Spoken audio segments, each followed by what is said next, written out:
Perkenalkan, saya Aisyah Putri Fadila dengan NPM 240130102007. Nah, di sini saya akan menjelaskan tentang pengerjaan soal mengenai arus kas. Nah, di sini ada soal yaitu Gratika Corp telah mengontrak Anda untuk menyiapkan laporan arus kas. Adapun informasi neraca saldonya itu sebagai berikut. Ini disajikan neraca saldonya itu dalam dua periode, yakni 2021 dan juga 2022. Kemudian juga disajikan data tambahan terkait dengan tahun 2022 sebagai berikut. Yang pertama adalah peralatan dengan harga perolehan sebesar 11.000 dan telah disusutkan sebesar 30% pada saat pelepasan dijual seharga 2.500. Kemudian yang kedua adalah sebesar 5.000 dari utang jangka panjang dibayar dengan menerbitkan saham biasa. Kemudian yang ketiga adalah dividen kas yang dibayarkan adalah sebesar 5.000. Kemudian yang keempat, pada tanggal 1 Januari 2022 bangunan itu hancur total akibat banjir. Jadi hasil klaim asuransi atas bangunan tersebut itu 33.000 setelah dikurangi pajak sebesar 4.000.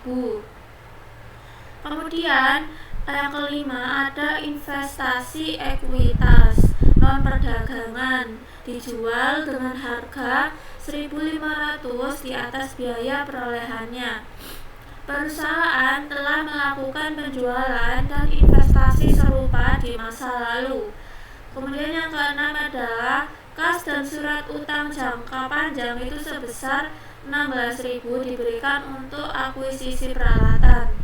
Dan kemudian yang terakhir informasi tambahannya itu bunga sebesar 2.000 dan juga pajak penghasilan sebesar 5.000 dibayarkan dalam bentuk kas.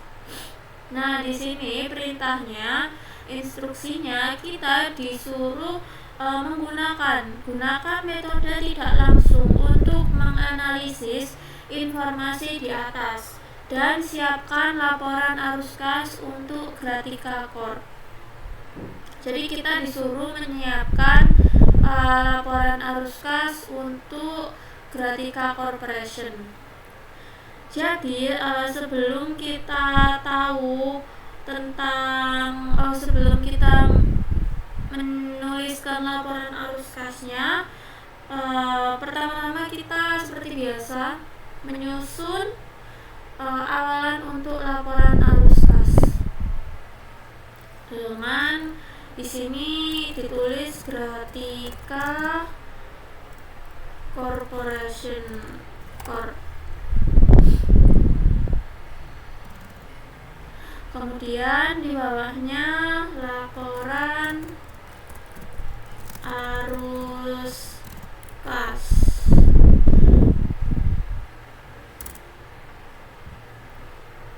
Nah, ini untuk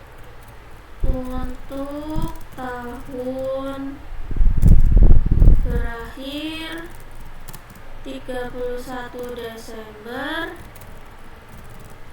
2022. Mengapa untuk tahun berakhir 31 Desember 2022?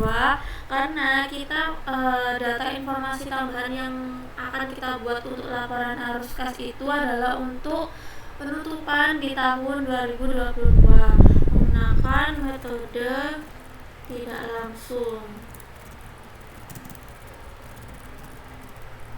atau yang biasa kita sebut metode indirect.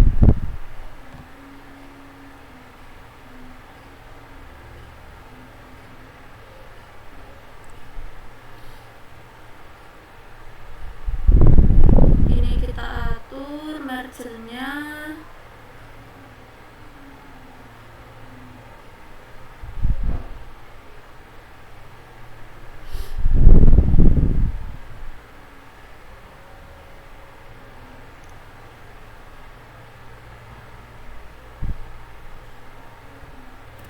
Nah, setelah seperti ini, kita bisa yang pertama-tama dulu, kita itu dalam laporan arus kas metode tidak langsung itu kan ada arus kas dari 3 aktivitas. Yang pertama arus kas dari aktivitas operasi, kemudian ada arus kas dari aktivitas investasi, dan yang ketiga itu ada arus kas dari aktivitas pendanaan. Nah, di dalam itu semua kita itu disuruh menghitung satu persatu terlebih dahulu, dari operasi, kemudian investasi, kemudian ke pendanaan. Baik, ini yang pertama kita akan menghitung ke arus kas dari aktivitas operasi. Kita tulis dahulu arus kas aktivitas operasi.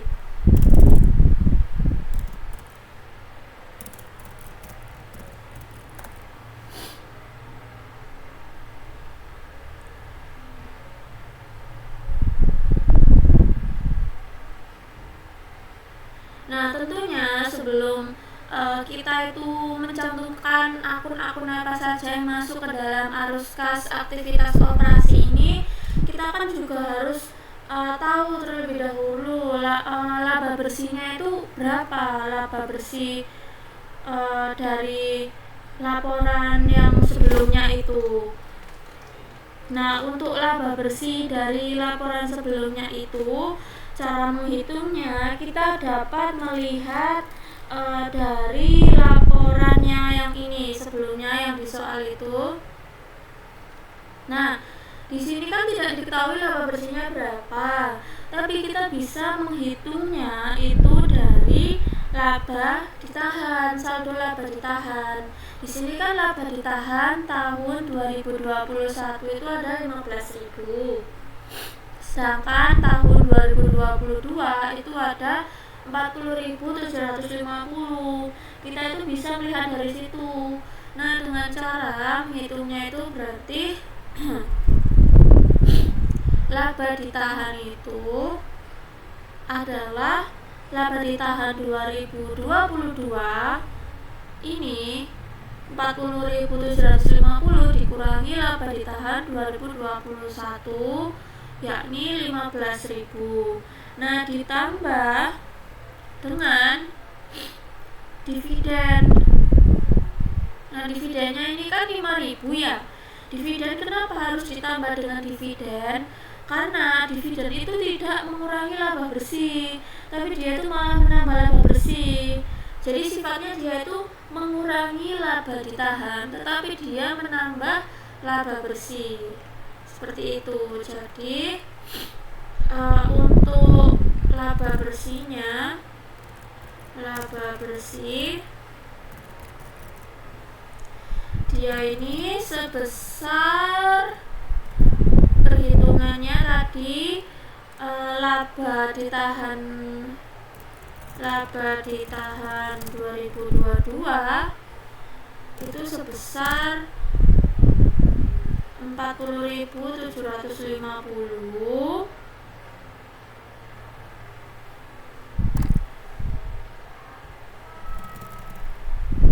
Kemudian laba ditahan 2021 itu sebesar 15.000 dan dividen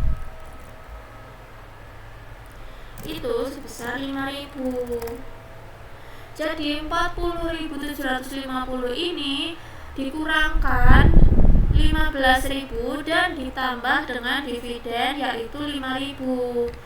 Maka dari itu totalnya untuk laba bersihnya itu adalah 30.750. Kemudian setelah menghitung laba bersih, kita bisa mulai melakukan penyesuaian terkait untuk merekonsiliasi laba bersih dari kas aktivitas operasi. Kita bisa tulis di sini penyesuaian untuk laba bersih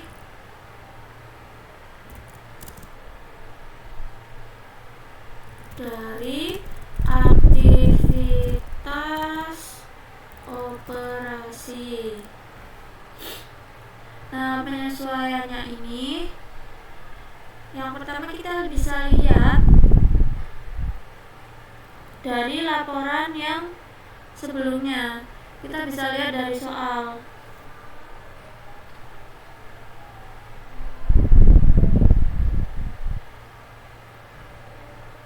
Nah, data tambahan terkait 2022 adalah sebagai berikut. Peralatan dengan harga perolehan yakni 11.000 dan telah disusutkan 30% pada saat pelepasan dijual seharga 2.500. Berarti dia ini kan yang pertama.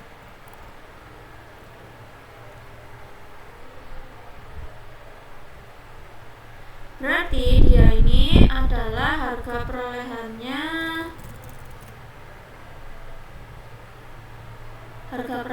11.000. Harga perolehan sebesar 11.000.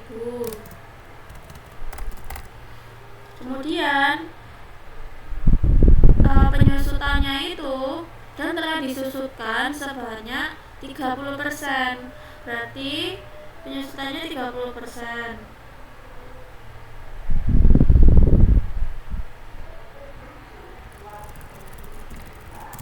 Penyusutan 30% berarti 30% dari 11.000 itu 3.300. Kemudian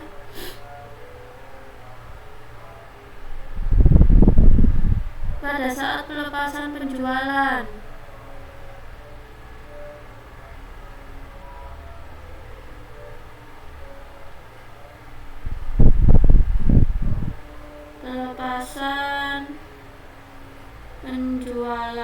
nah berarti sebelum itu kan ini kan harga perolehannya kan 11.000 dan penyusutannya itu 30% dari 11.000 yaitu 3.300. Maka untuk nilai bukunya itu nilai buku saat ini sama dengan 7.700. Itu dari selisih 11.000 dikurangi 3.300 yakni 7.700. Nah, di sini di soal itu dijelaskan bahwa pada saat pelepasan itu dijual seharga 2.500. Berarti harga jual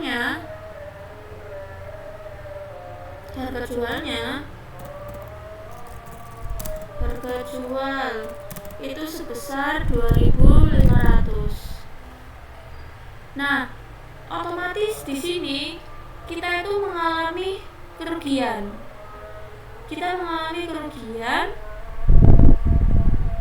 Karena harga perolehannya 11 juta sedangkan harga jualnya itu dijual 2.500.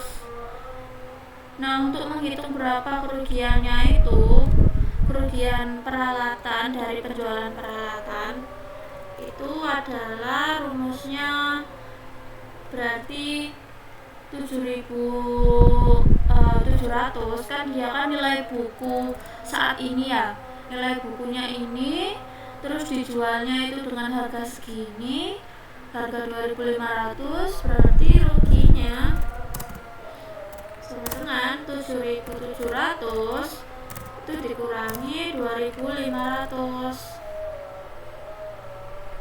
Nah, didapatkan hasilnya itu 5.200. Nah, ini masuk ke dalam kerugian atas penjualan peralatan sebesar 5.200. Nah, ini tuh ditambahkan ke dalam ditambahkan kembali di aktivitas operasi yaitu non kas sebesar 5.200. Berarti di sini untuk akun yang pertama itu adalah rugi penjualan atas peralatan. Rugi penjualan peralatannya di sini sebesar 5.200 tadi. Kemudian selanjutnya itu adalah, kita lihat soalnya.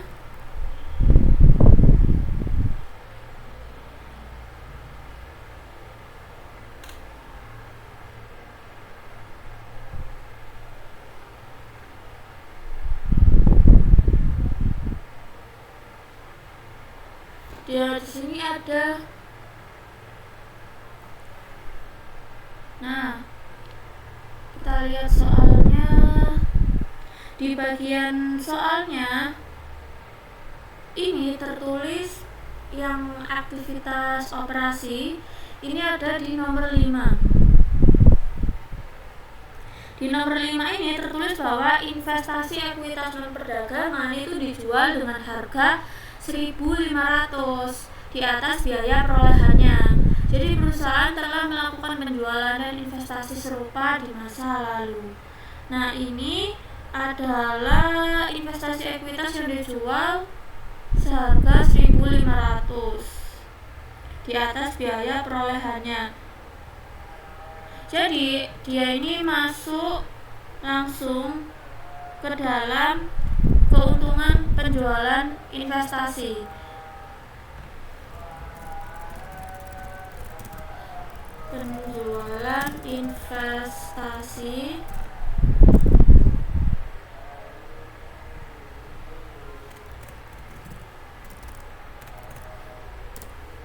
nah, ini mengapa dia ini min 1.500?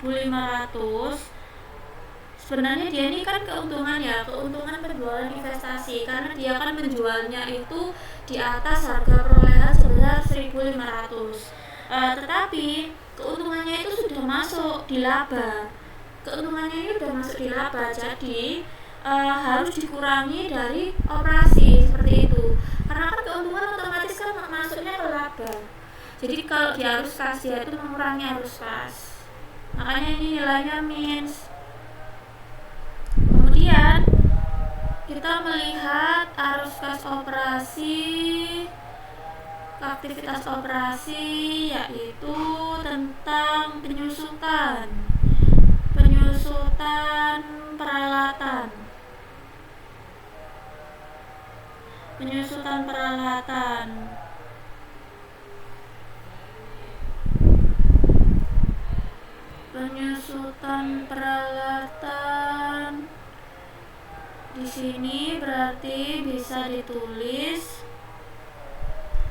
beban penyusutan peralatan.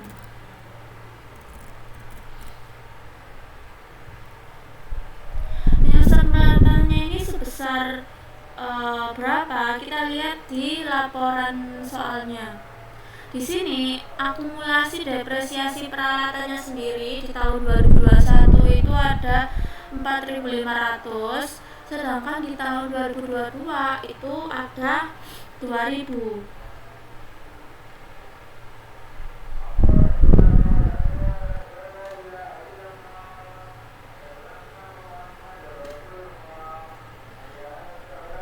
Kemudian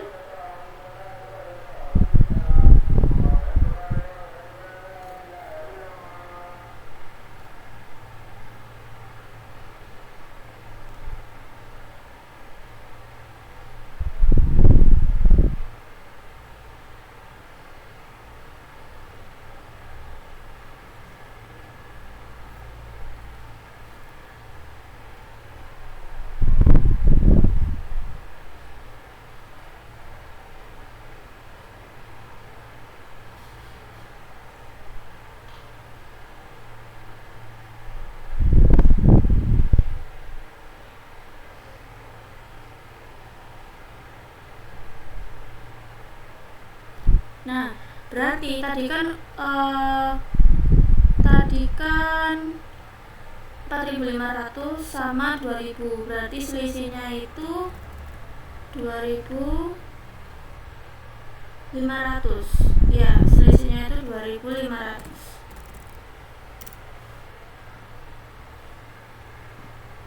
Kemudian kita lanjut ke berikutnya, yakni tentang piutang. Piutang itu kan masuk ke dalam aktivitas operasi ya. Nah, piutang ini kita lihat di dalam catatan piutang.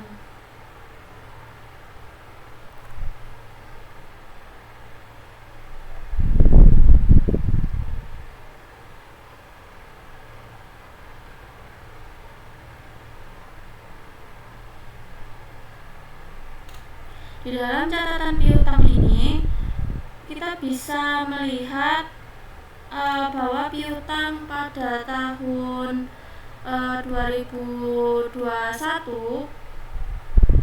itu kan sebesar 4.500, sedangkan di tahun 2022 itu ada 3.000 untuk cadangan piutang. Nah, dia kan otomatis menurun kan. Kita bisa catat di sini penurunan cadangan piutang. Penurunan cadangan piutangnya itu sebesar 1.500.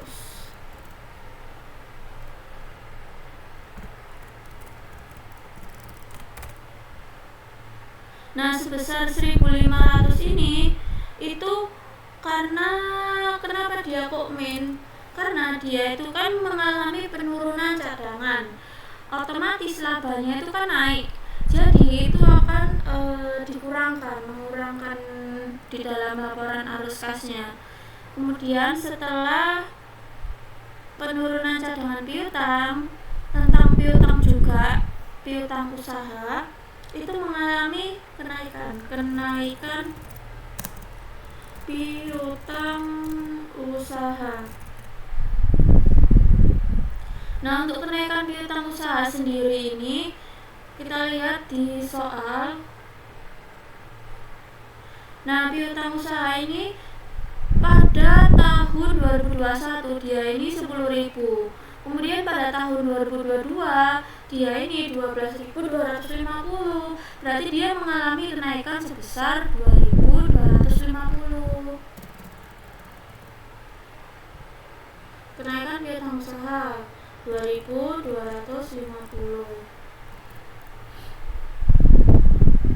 Setelah kenaikan piutang usaha, kita lihat bagian persediaan karena dia masuk ke dalam aktivitas operasi juga. Persediaan ini 2021 dia juga mengalami kenaikan. Dari 2021 itu 10.000, kemudian 2022-nya dia 12.000. Berarti naik sebesar 2.000, ya kan? Kenaikan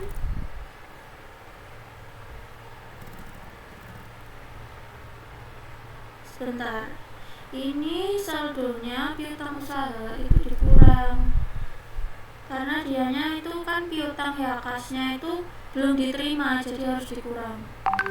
Kemudian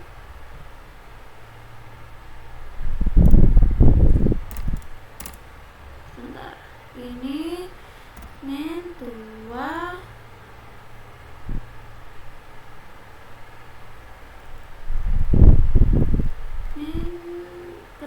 penurunan cadangan piutang, kenaikan piutang usaha 2.50.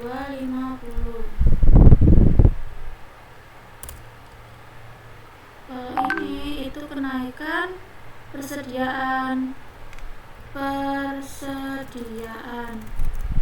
Kenaikan persediaan ini tadi kan 2021 itu 10.000, 2022 itu 12.000, berarti naiknya itu 2.000. Dia dicatat 2.000. Kenapa dia dicatat min 2.000? Karena kan persediaannya itu naik, akibatnya itu kasnya itu keluar, Jadi kalau kasnya keluar di laporan arus kas itu harus dikurang. Kemudian setelah kenaikan persediaan yang masuk ke dalam aktivitas operasi itu ada utang usaha. Kita lihat utang usaha mana utang. Nah, utangnya di sini juga mengalami kenaikan dari 4.000 di tahun 2021 menjadi 5.000 di tahun 2022. Maka dari itu kita tulis kenaikan utang usaha. Kenaikannya selisihnya itu sebesar 1.000. Nah, 1.000 ini saldonya itu tidak minus. Mengapa? Karena dia kan utangnya kan naik, utangnya naik, yang artinya itu kasnya itu belum dibayar. Kasnya belum dibayar berarti dia menambah. Setelah itu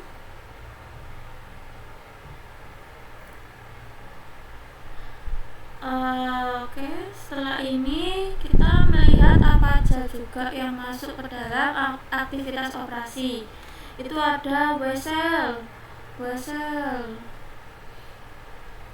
Mana wesel? Nah, ini wesel jangka pendek. Wesel bayar, jangka pendek non trade. Nah, ini dari 4.000 di tahun 2021, kemudian di tahun 2022 dia itu 3.000. Kan dia menurun ya, berarti dia mengalami penurunan wesel jangka pendek. Penurunannya selisihnya sebesar 1.000. Nah, ini mengapa saldonya itu minus? Karena dia mengalami penurunan, guys. Nah, dia mengalami penurunan. Nah, jadi kan pelunasan wesel ya, otomatis weselnya itu harus dilunasi. Akibatnya kas dari perusahaan Gratika Corp ini tuh keluar, jadi harus dikurangkan.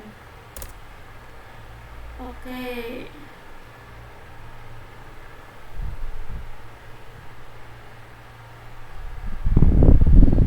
Kemudian kita bisa hitung totalnya. Total kas dari aktivitas operasi.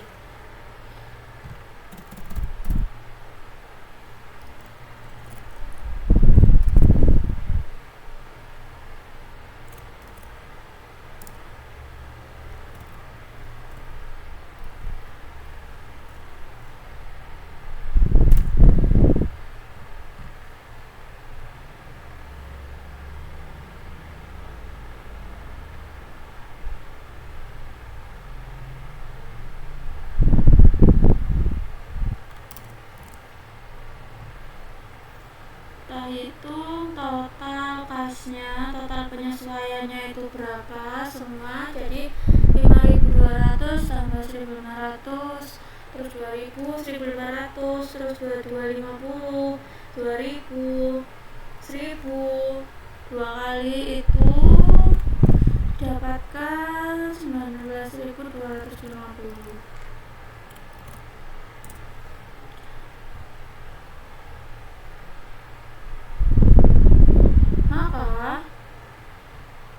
Ini total penyesuaian.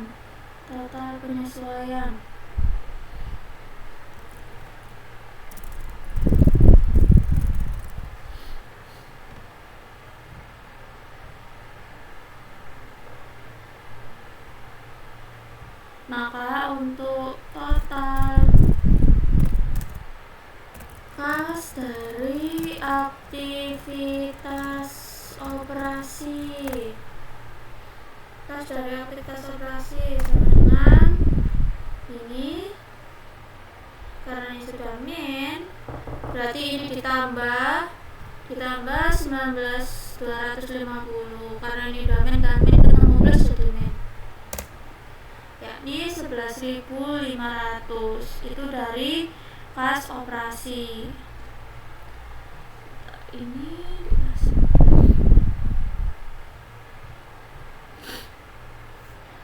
Kemudian setelah dari arus kas operasi, kita bisa menghitung dari aktivitas investasi. Selanjutnya, arus kas aktivitas investasi.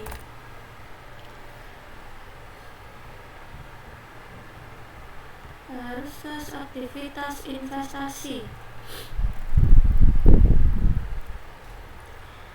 Sama seperti sebelumnya, jadi kita harus menentukan apa aja yang biasanya masuk ke dalam kas aktivitas investasi. Nah, kan biasanya kalau aktivitas investasi itu ada investasinya itu sendiri, investasi ekuitas, kemudian investasi dari peralatan, kemudian dari klaim asuransi, seperti itu. Nah, di sini kita lihat di soal.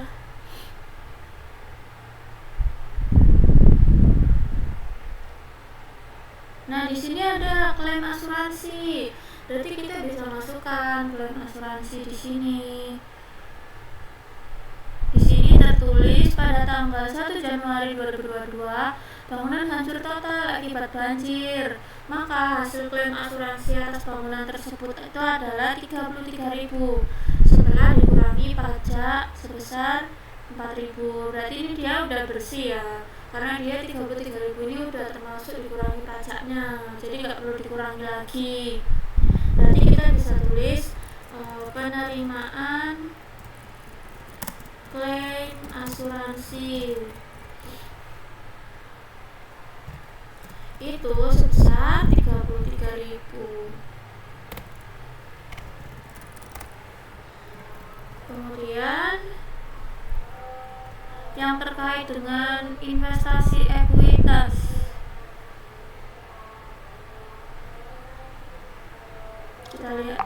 kita lihat yang terkait dengan investasi ekuitas.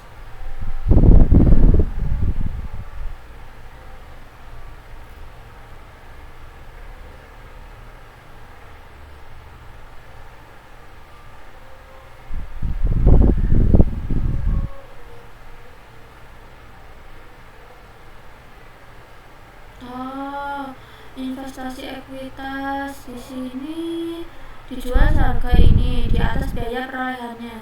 Nah, kita lihat biaya perolehannya itu berapa. Investasi ekuitas.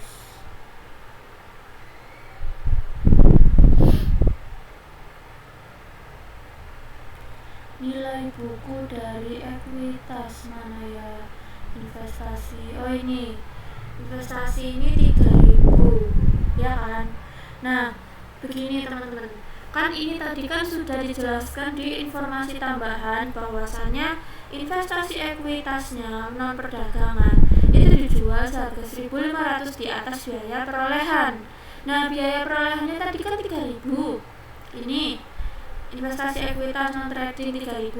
Berarti kalau dia dijual di atas biaya perolehan sebesar 1.500 di atasnya, berarti 3.000 itu ditambah 1.500, jadi 4.500 kan. Nah, itu penjualannya itu masuk ke dalam sini tentang penjualan investasi ekuitas. Penjualan investasi ekuitas itu sebesar 4.500. 4.500 dari mana? Dari harga perolehannya kan di tahun 2021 itu 3.000. Ditambah di informasi tambahannya dijelaskan bahwa dia itu menjualnya di atas biaya perolehan sebesar 1.500. Berarti 3.000 tambah 1.500, hasilnya 4.500. Kemudian setelah investasi ekuitas, kita lihat dari soalnya, kita lihat soalnya dulu.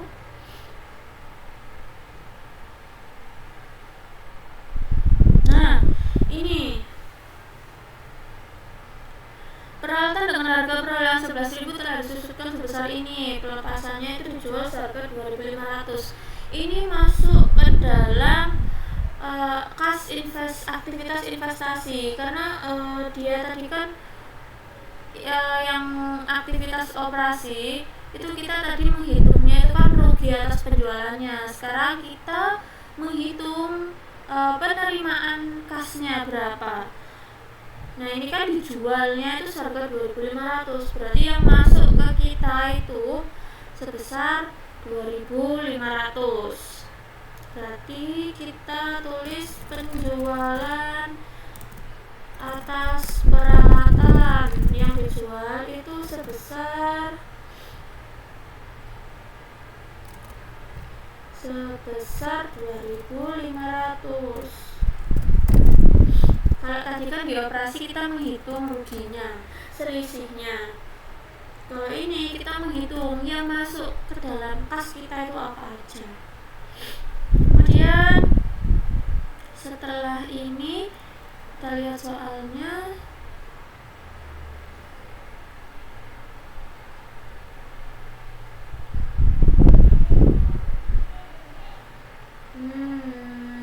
Oh ini dia tertulis kas dan surat utang jangka panjang sebesar 16.000 itu diberikan untuk akuisisi peralatan. Nah otomatis dia ini kan kas dan surat utang jangka panjangnya itu sebesar 16.000 itu dimasukkan ke dalam peralatan untuk membeli peralatan, untuk mengambil alih, mengakuisisi suatu peralatan untuk perusahaan. Berarti dia sifatnya mengurangi kan, karena dia mengambil dari kas dan juga surat utang jangka panjang. Berarti pembelian investasi, pembelian peralatan ini berarti dia mengurangi kas sebesar 16.000 ini. Oke, sudah. Setelah itu kita dapat menghitung totalnya dari ini semua berapa. Total kas bersih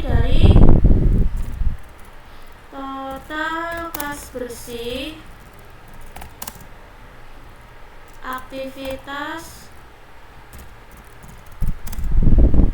investasi.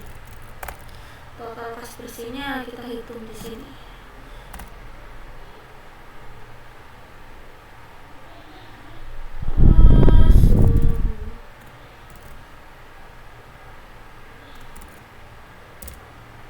Sebesar 24.000. Itu dari 33.000 ditambah 4.500 ditambah 2.500 dikurangi 16.000, hasilnya 24.000. Selanjutnya kita hitung untuk arus kas aktivitas pendanaan. Untuk arus kas aktivitas pendanaan, nah ini tuh yang terkait pendanaan apa yang kita lakukan, pembayarannya itu apa aja. Untuk aktivitas pendanaan ini kita lihat tadi adalah pendanaan untuk dividen, berarti dividen kas ya. Dividen kas. Kemudian ini untuk dividen kas ini, dividen kas yang dibayarkan itu adalah sebesar 5.000. Berarti ini saldonya tertulis 5.000. Kemudian kita lihat lagi di soal terkait dividen.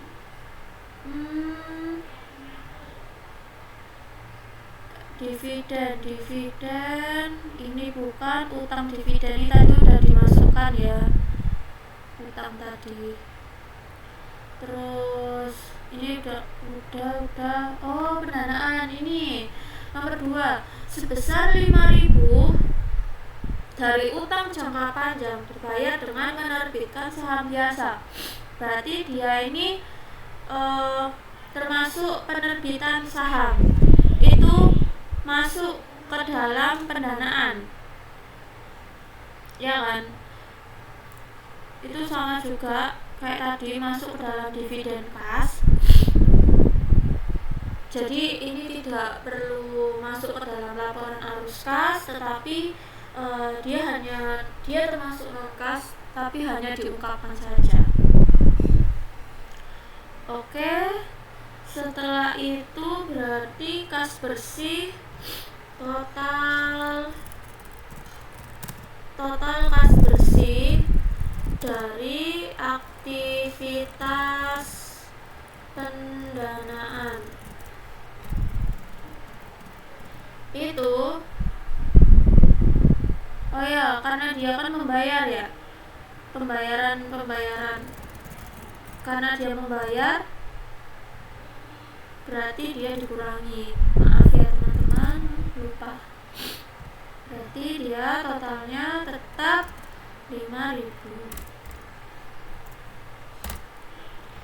Tetap 5.000. Nah, selanjutnya kita akan menghitung tentang kenaikan bersih. Setelah kita tadi udah menuliskan semua aktivitas arus kas dari aktivitas operasi, kemudian dari aktivitas investasi, kemudian dari aktivitas pendanaan juga. Selanjutnya kita itu tentang kenaikan bersih kas.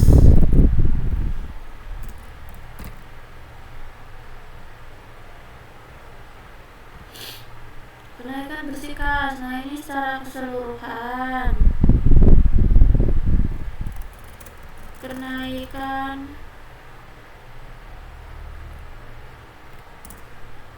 Kenaikan bersih kas pada tahun 2022.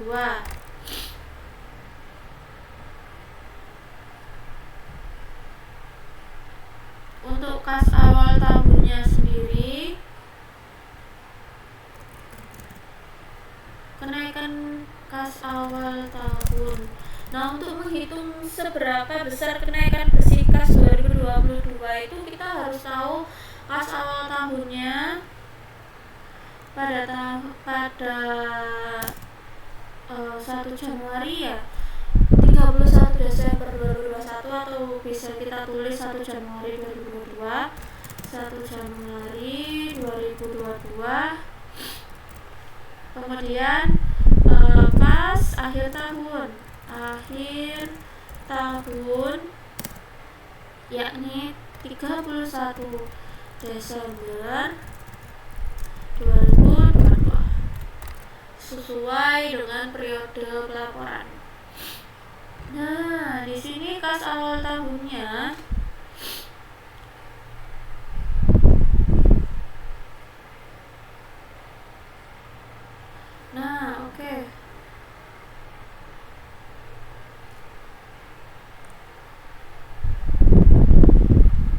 kita sudah menuliskan seperti ini.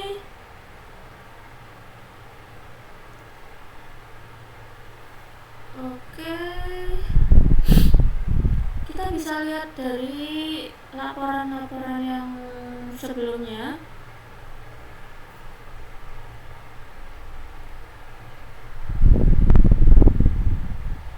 Kas akhir, mana kita lihat? Nah, ini kas akhirnya itu kan ini 31 Desember 2021 dan juga 2022, 58.500 dan 23.000. Kas awalnya berarti 23.000 dan kas akhirnya itu 58.500. Oke.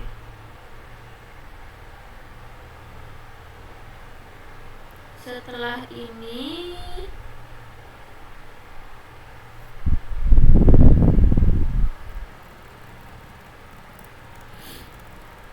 Kita lihat kas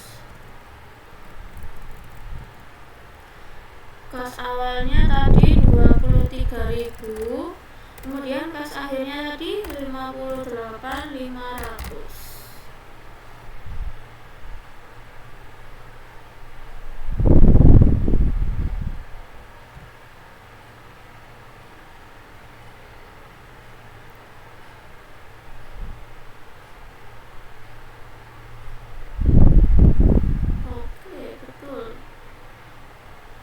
Berarti untuk kenaikan bersih kasnya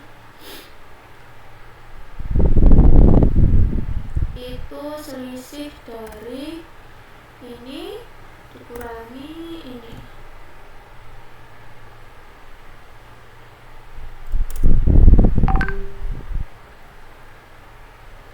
Selisih ini dikurangi ini, oke.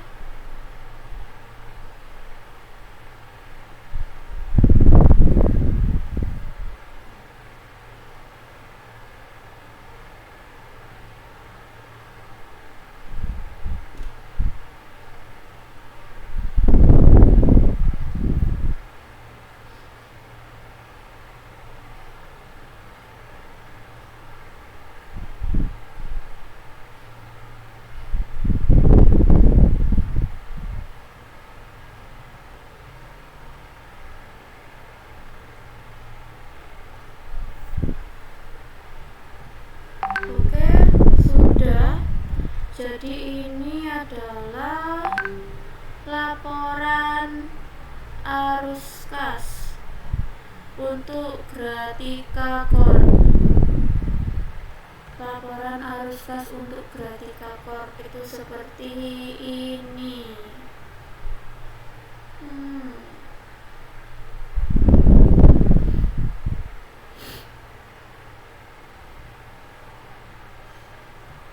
Nah, ini adalah laporan arus kas untuk Gratika Corp.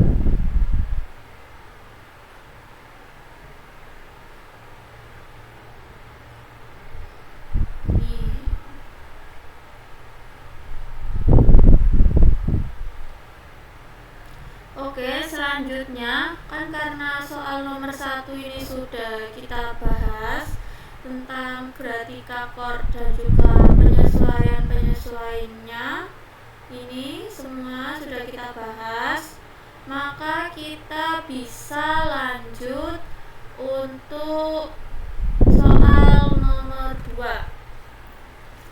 Nah, di soal nomor 2 ini kita tentang akuntansi error, tentang penyesuaian dan juga koreksi, jurnal koreksi. Nah, di sini itu ada 4 soal.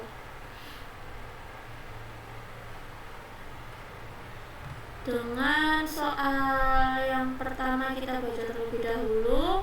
Ini tentang Caki Group. Jadi Caki Group sedang dalam proses penyesuaian dan koreksi pembukuannya pada akhir tahun 2022. Caki tidak melakukan akrual atas komisi penjualan yang masih harus dibayar pada akhir masing-masing dari 2 tahun terakhir sebagai berikut. Desember tanggal 31 2021 itu sebesar 6.500.000. Kemudian 31 Desember 2022 itu sebesar 5.500. Itu kita disuruh meninjau akun jurnalnya ya, jurnal koreksi atas komisi penjualan.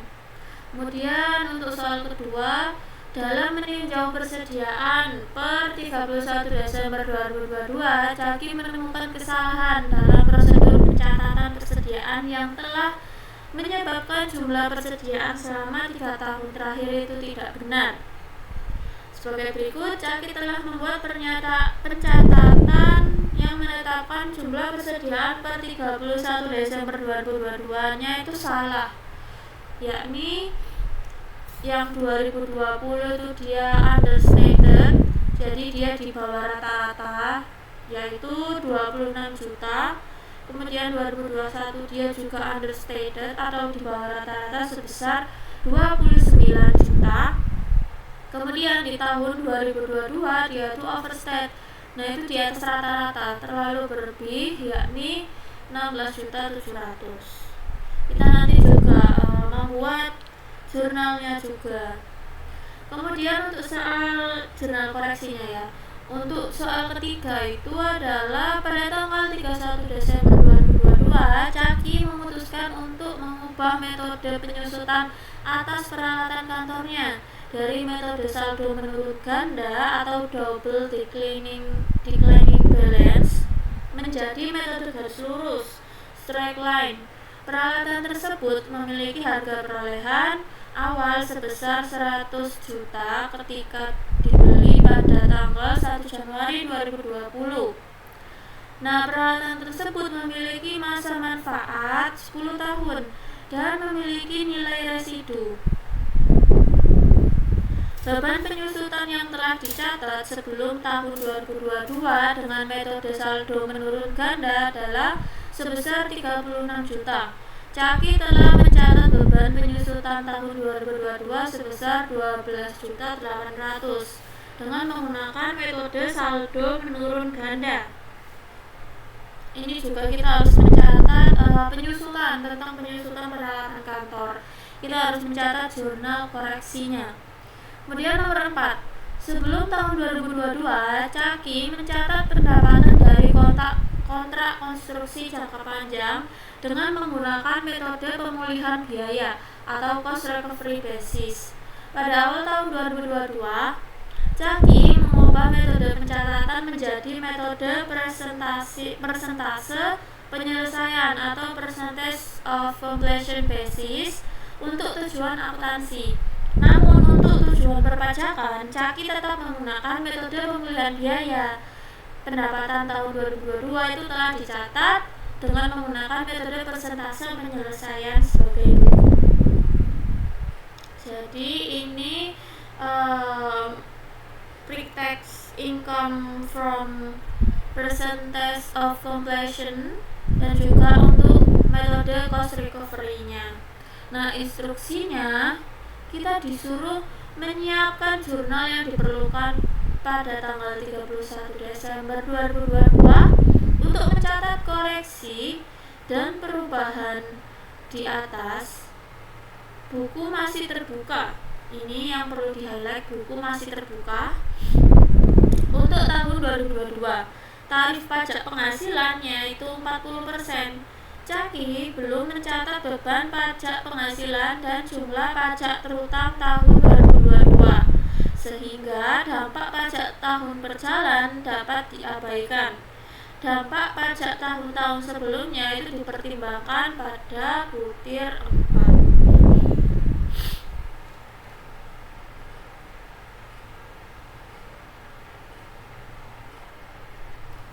Oke, berarti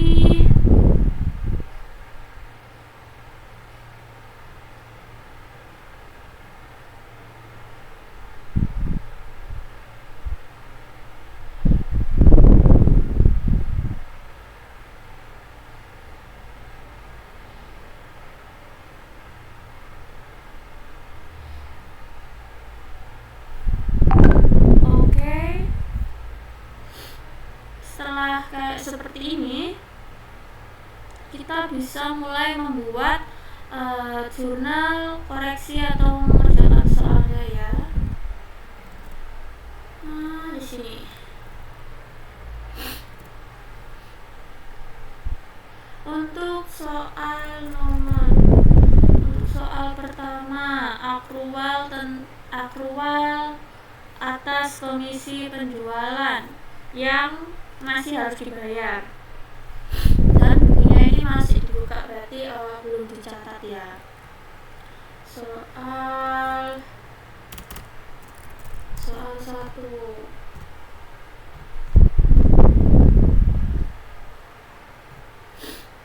Caki tidak melakukan akrual atas komisi penjualan yang masih harus dibayar pada masing-masing dari 2 tahun terakhir. sebagai berikut. Karena bukunya itu masih dibuka, berarti kita bisa mengoreksi kesalahan 2021, koreksi laba ditahannya. Kemudian kita juga menghitung komisi penjualan untuk tahun 2022, yaitu tentang beban tahun berjalan. Maka dari itu kita dapat membuat jurnal koreksi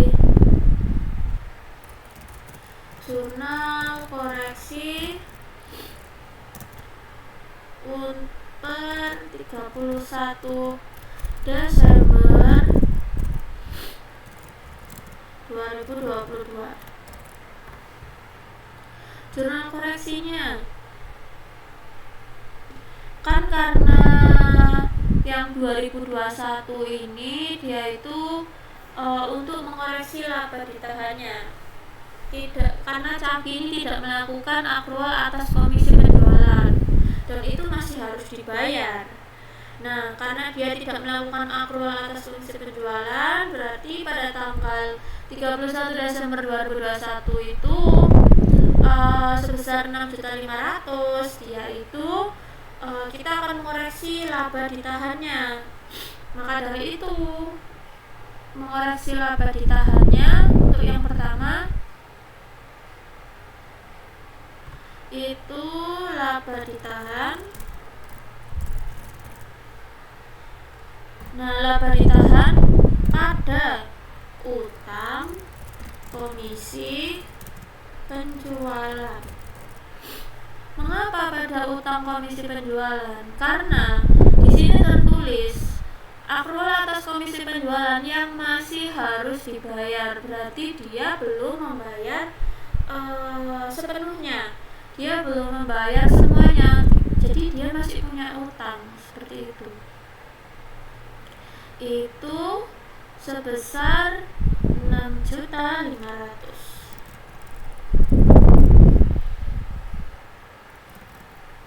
Ini juga sama, 6.500.000.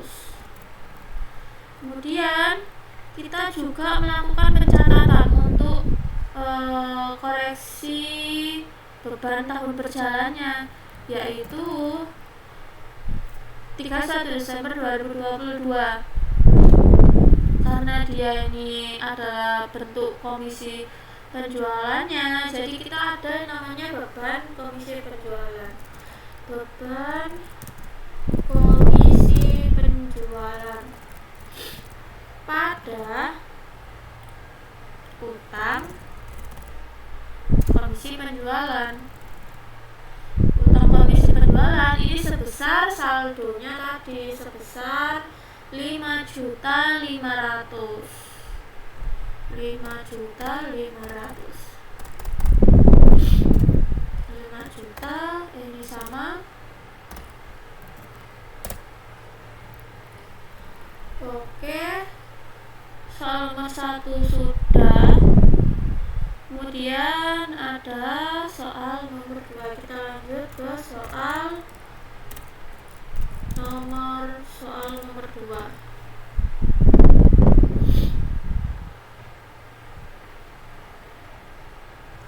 Untuk soal nomor 2, dalam peninjau persediaan, berarti ini terkait koreksi persediaan. Dalam meninjau persediaan 31 Desember, Caki menemukan kesalahan dalam prosedur pencatatan persediaan yang telah menyebabkan jumlah persediaan selama 3 tahun terakhir menjadi tidak benar. Caki telah membuat pencatatan. Oh, ini yang understate sama overstate ya. Karena understate overstate. Oke.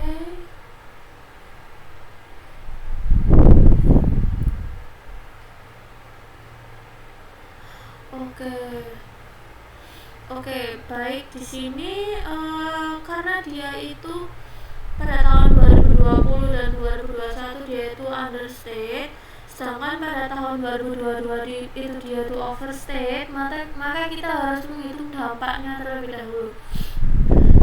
dampaknya, dampak dari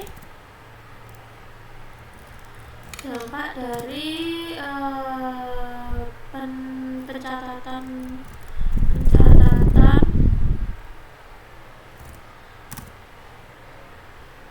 penetapan jumlah persediaan.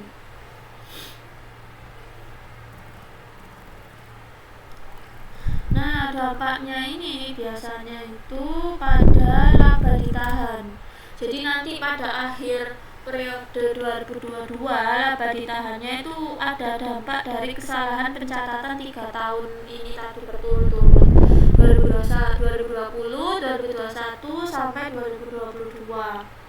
Jadi untuk menghitung dampaknya terlebih dahulu, karena yang 2020 sama 2021 ini dia ini kan understate, berarti kita harus menjumlah 26 jutanya ini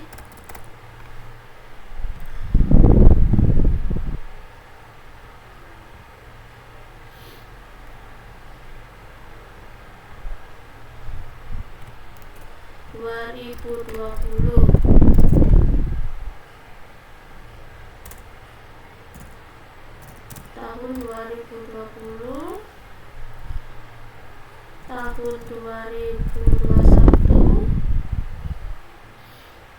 tahun 2022, 29 juta, ini 16.700.000. Oke, kita harus menghitung dampaknya.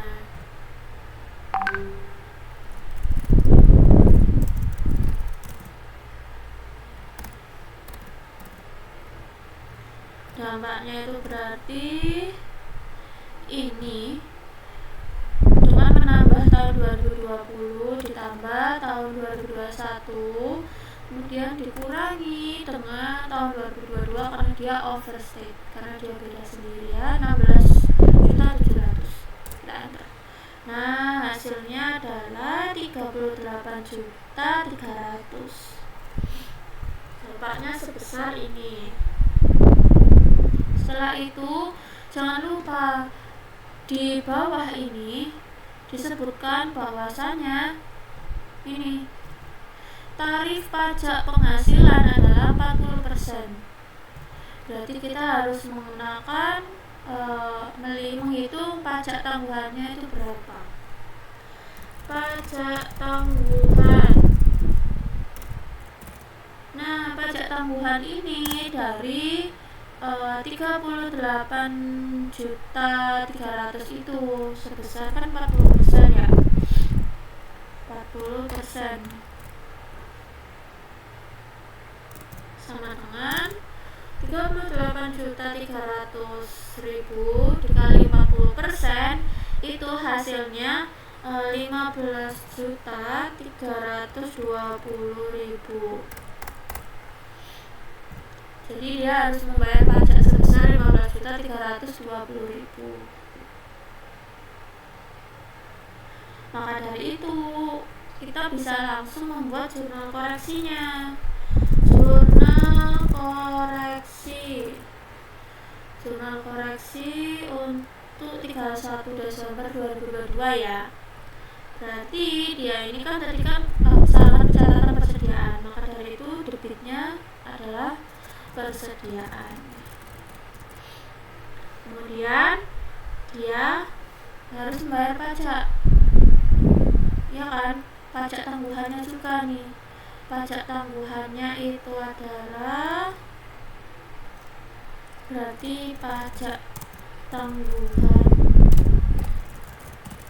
Nah,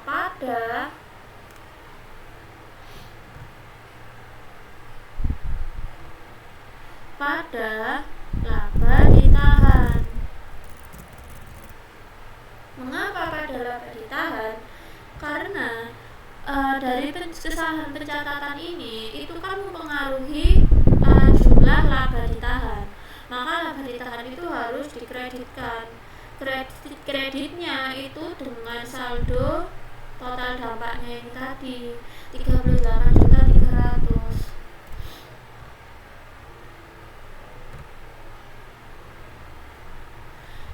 38.300.000. Nah, untuk persediaannya dia ini yang overstate, yang berlebihan itu yang berapa? Yang ini. Maka persediaannya salah ini tadi, ini overstate.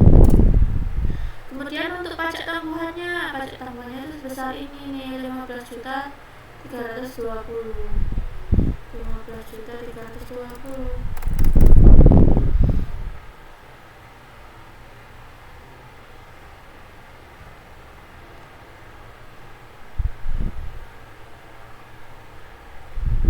Sementara beritahannya bukan saldo ini, maaf. Nah, beritahannya itu dari jumlah persediaan sama pajak bangunan. Berarti ini ditambah ini. Nah, berarti laba ditahannya itu adalah 332.020.000.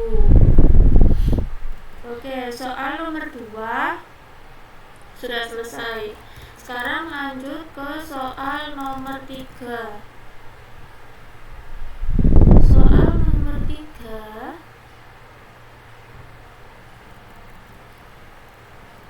kita lihat soalnya. Pada tanggal 31 Desember, Caki memutuskan untuk mengubah metode penyusunan atas peralatan kantor dari metode menurun ganda ke garis lurus. Peralatan tersebut memiliki harga perolehan sebesar 100 juta. Kita tulis dahulu harga perolehan. Harga perolehan 100 juta. Kemudian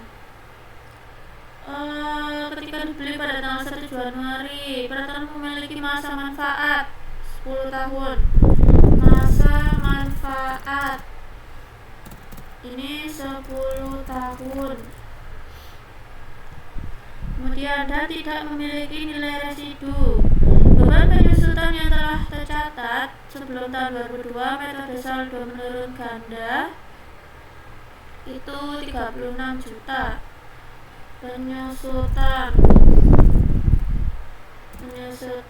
2021 saldo menurun berganda itu sebesar 36 juta. Kemudian Caki telah mencatat beban penyusutan tahun 2022 sebesar 12.800.000. Saldo menurun ganda juga, berarti penyusutan 2022 sebesar 12.800.000. Oke. Kan ini dia masih menggunakan saldo menurun berganda kan, double declining balance. Sedangkan di soal itu menyebutkan Caki itu memutuskan mengubah saldo penyusutannya itu menjadi metode garis lurus, straight line. Tapi dia masih menggunakan saldo menurun berganda, jadi itu perlu dilakukan koreksi. Yang seharusnya menggunakan straight line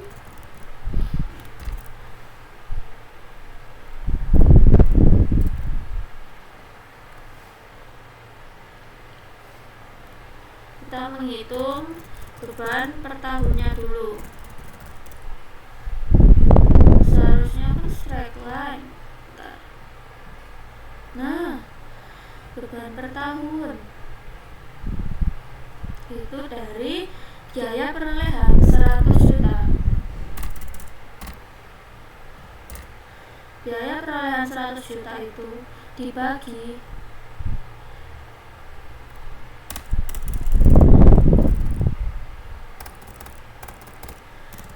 10 dengan masa manfaatnya.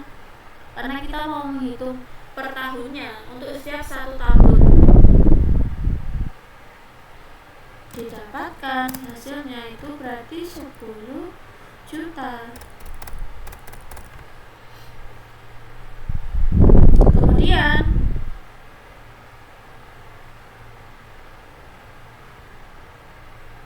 Kemudian kita menghitung akumulasi penyusutan.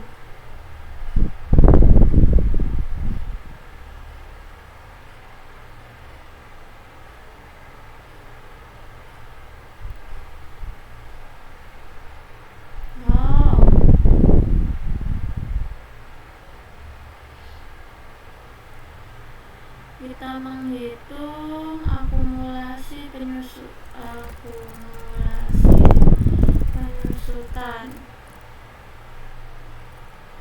Akumulasi 2020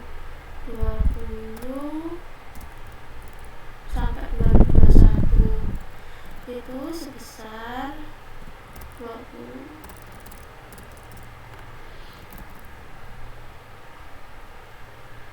Maka terjadinya penyusutan berlebih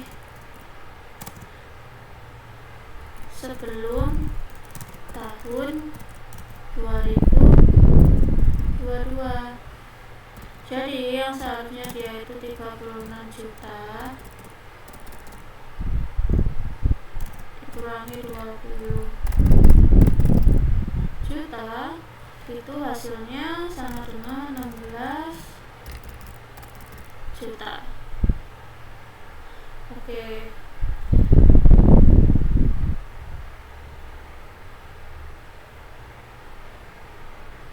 Bentar, ini saya tulis ulang.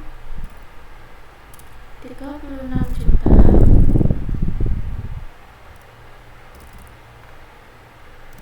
dikurangi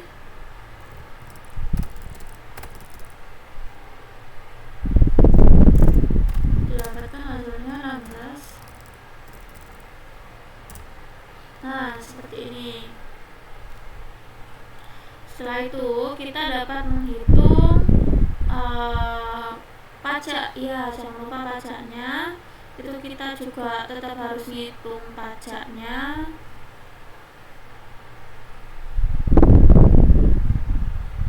Pajak tangguhan tadi pajaknya 40% ya.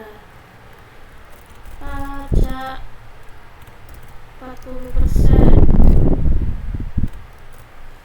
Pajak 40% sama dengan 40% ini dari 16 juta dikali 40%. Didapatkan hasilnya 6.400.000.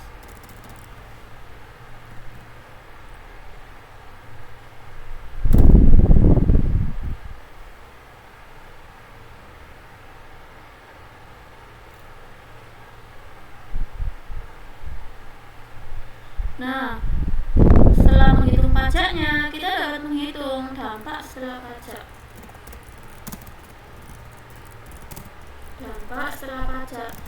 Nah, ini menghitung dampak setelah pajak itu dari mana? Dari 16 juta tadi, kan udah dihitung pajaknya 40%, itu jadi 6.400.000. Jadi 16 juta ini dikurangi 6.400.000, itu selisihnya itu masuk ke dampak setelah pajak. Selisihnya itu adalah 9.600.000. Seperti ini kita baru bisa membuat jurnal koreksi.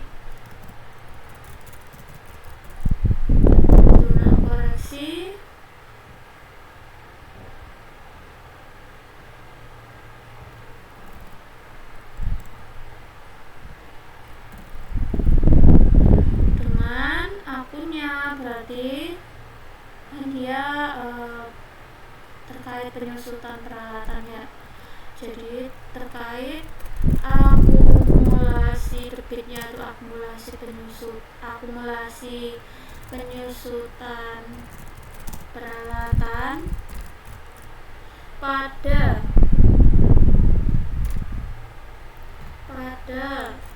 laba ditahan dan juga pajak tambahan.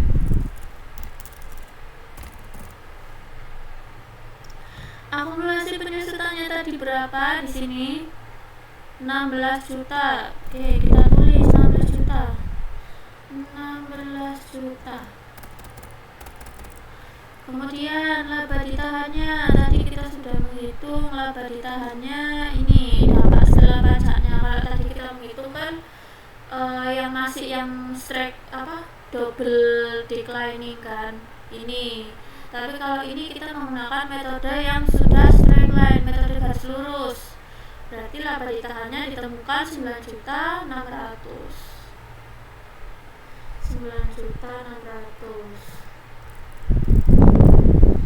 Kemudian pajak tambahannya itu 6.400, ini 6.400.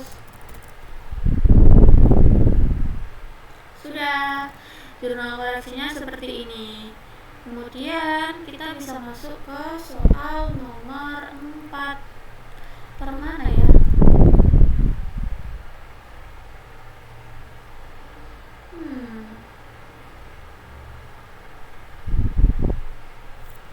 Soal nomor 4. Taruh bawahnya aja sini.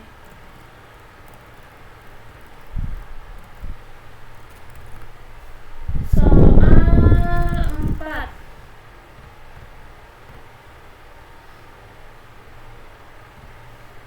Untuk soal nomor 4 ini tentang tabel pre-tax income from prior sebelum 2022. Oke, kita bisa membuat tabelnya mungkin ya, tabel terlebih dahulu.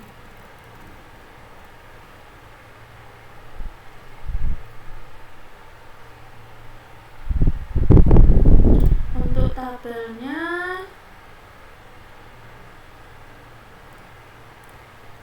apa ini tadi? Pre-tax income percentage of completion.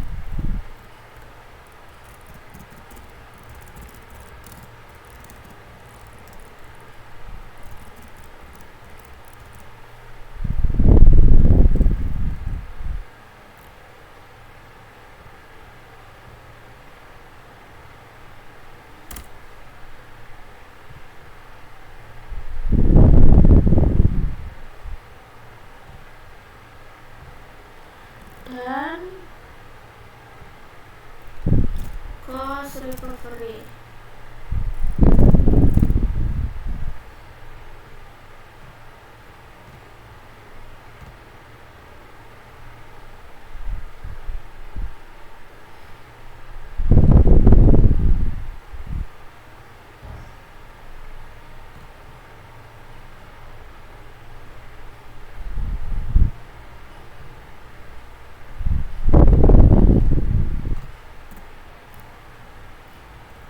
$150 juta 60. 150 60 juta.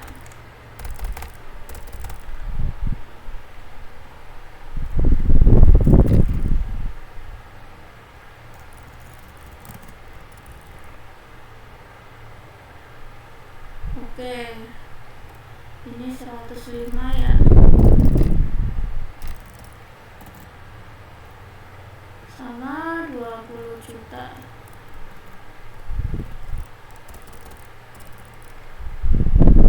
Oke,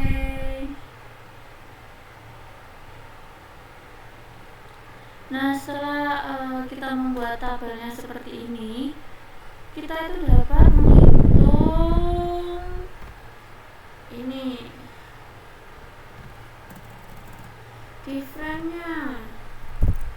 different perbedaannya.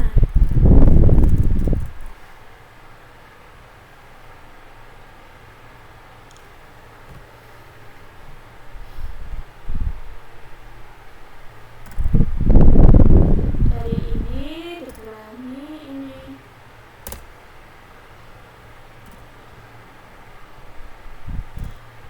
60 juta dikurangi 20 juta 40 juta. Setelah itu kita menghitung tax effect. Tax effect-nya ini sebesar 40%. Yang tadi penghasilan itu kan sudah sebutkan tadi, tax effect untuk penghasilan yakni sebesar 40 juta 40%. Nah, sebentar, untuk tax effect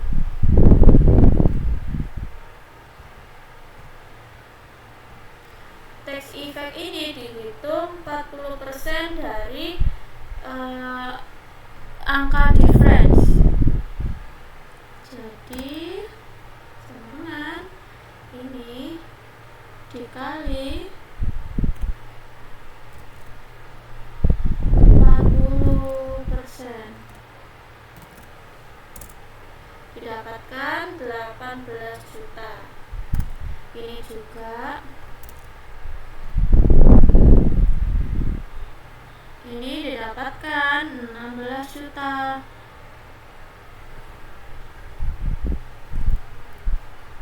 Kemudian kita juga menghitung net of tax bersih.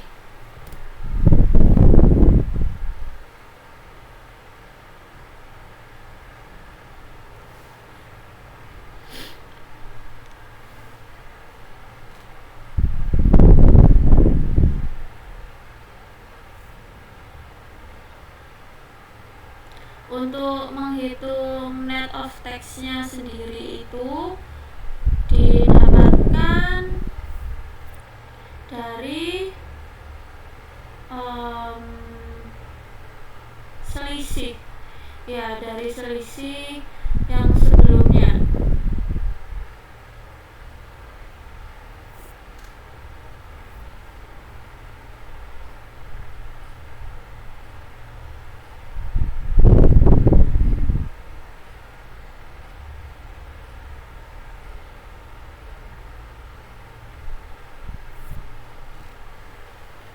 Jadi net of tax-nya itu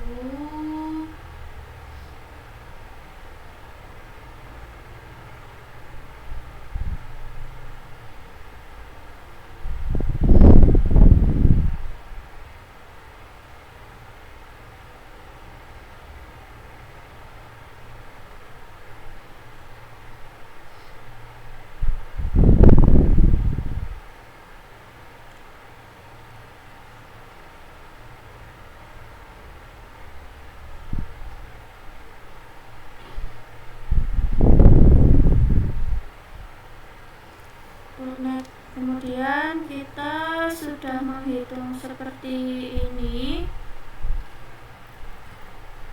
difference-nya sebesar ini, berarti tax-nya kan ini, tinggal dikurang aja, ini dikurang tax-nya ini 27, ini dikurang tax effect. Nah,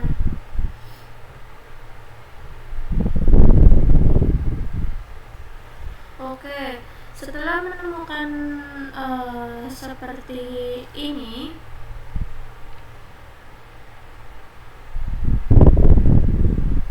ya 10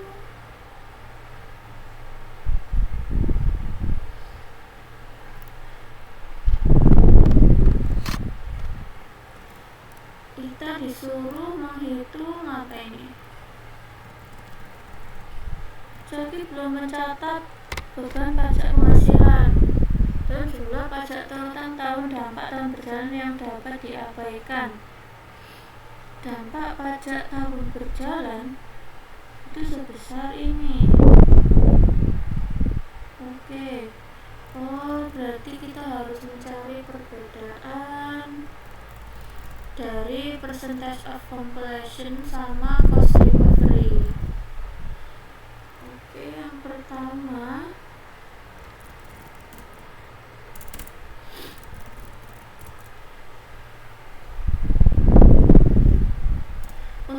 percentage of completion itu berarti 150 juta itu ditambah dengan 60 juta. Kemudian kita kan namanya mencari perbedaan ya, berarti harus dibandingkan dengan selisihnya. Nah, untuk selisihnya itu berarti kita bandingkan dengan cost recovery. Selisihnya dikurangi 105 juta ditambah 20 juta.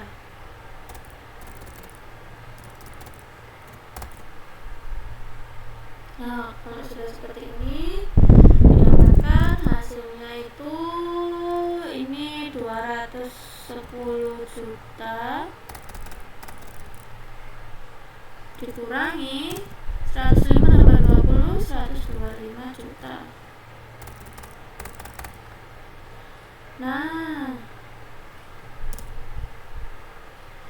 hasilnya itu 85 juta itu 2, 3, 4, 5, 6. Ya, hasilnya itu 85 juta. Berarti kita tinggal menghitung pajak tangguhan. Pajak tangguhannya itu kan 40% dari 85 juta, berarti sebesar 34 juta. Setelah menghitung pajak tangguhan, kita bisa melakukan jurnal penyesuaian untuk koreksi soal nomor 4. Jurnal penyesuaian.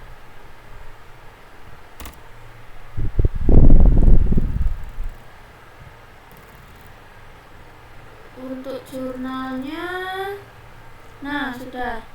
Untuk jurnalnya berarti debitnya itu adalah beban, karena kita harus membayar beban pajak penghasilan pada utang pajak penghasilan.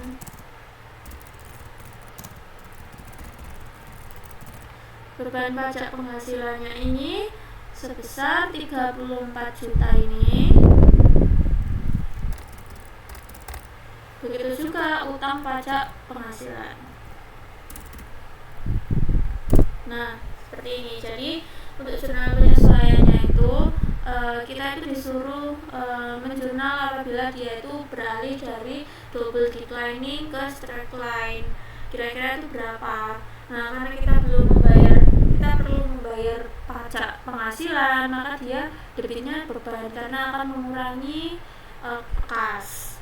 Kemudian karena kita belum membayarnya, maka kita punya utang seperti itu sebesar 34 juta.